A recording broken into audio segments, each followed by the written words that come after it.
और जम्मू कश्मीर का त्राल एक बार फिर आतंकी हमलों से दहल गया है। वहीं भारतीय सुरक्षा बलों ने एलओसी और अंतर्राष्ट्रीय बॉर्डर पर सुरक्षा कवच तैयार कर लिया है।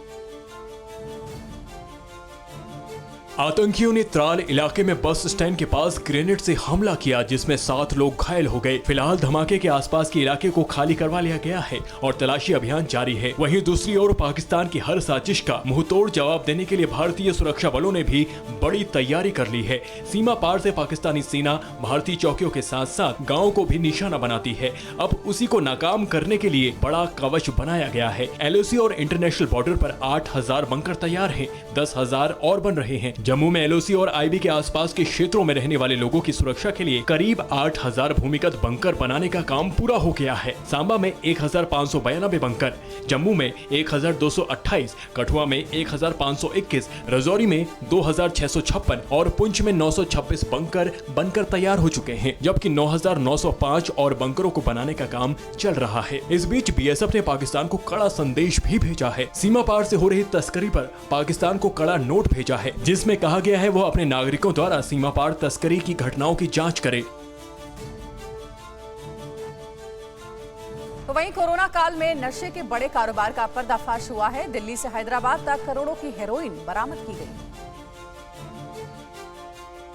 दिल्ली के इंदिरा गांधी इंटरनेशनल एयरपोर्ट पर कस्टम विभाग के अधिकारियों ने जैसे ही 2 अफगानी नागरिकों को रोककर तलाशी ली, शैम्पू और कंडीशनर्स की बोतल में विदेश से छिपाकर लाई गई 19 किलो हेरोइन का पर्दाफाश हो गया, जिसकी अंतर्राष्ट्रीय बाजार में कीमत 136 करोड़ से ज्यादा है।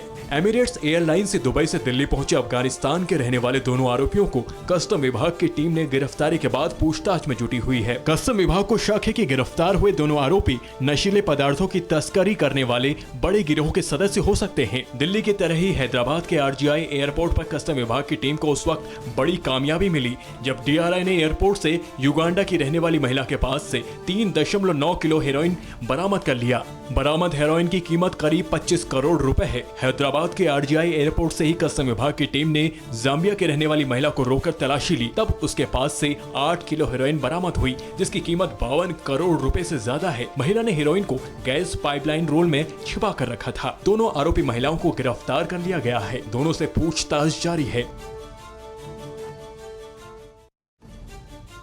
कोरोना की दूसरी रफ्तार पर ब्रेक लगने के बाद देश भर के कई राज्यों में अनलॉक में भी तेजी आ चुकी है। आज से कई जगहों पर अनलॉक 2 की प्रक्रिया शुरू की गई है।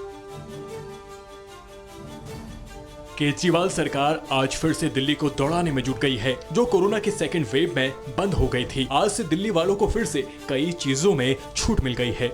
दिल्ली मेट्रो में आज से लोग फिर से सफर कर सकेंगे, लेकिन एक समय में मेट्रो सिर्फ 50% सवारियों को ही लेकर चलेगी। साथ ही हर लाइन पर करीब 5 से 15 मिनट के अंतराल पर मेट्रो की सेवा मिलेगी। उपलब्ध ट्रेनों में से केवल आधी ट्रेनें ही संचालित की जाएंगी। सरकारी और निजी दफ्तरों को 50% कर्मचारियों के साथ खोलने की मंजूरी दी गई है। बाजार और मॉल ऑड इवन के आधार पर खुलेंगे। सुबह 10 बजे से रात 8 बजे तक ही दुकानें खोलने की मंजूरी दी गई है। वहीं दूसरी ओर weekly market, gym, spa, salon, entertainment park, water park, public park और गार्डन अभी नहीं खुलेंगे। दिल्ली में बीते सोमवार से अनलॉक की प्रक्रिया शुरू हो गई थी और पिछले हफ्ते सरकार ने कंस्ट्रक्शन साइट्स और फैक्ट्रियां खोलने का आदेश दिया था। राजधानी में पॉजिटिविटी रेट गिरकर 0.5% हो गया है। दूसरी लहर के पीक के दौरान यह 32% तक पहुंच गई थी। अब दिल्ली में एक्टिव केस महज 5889 हैं।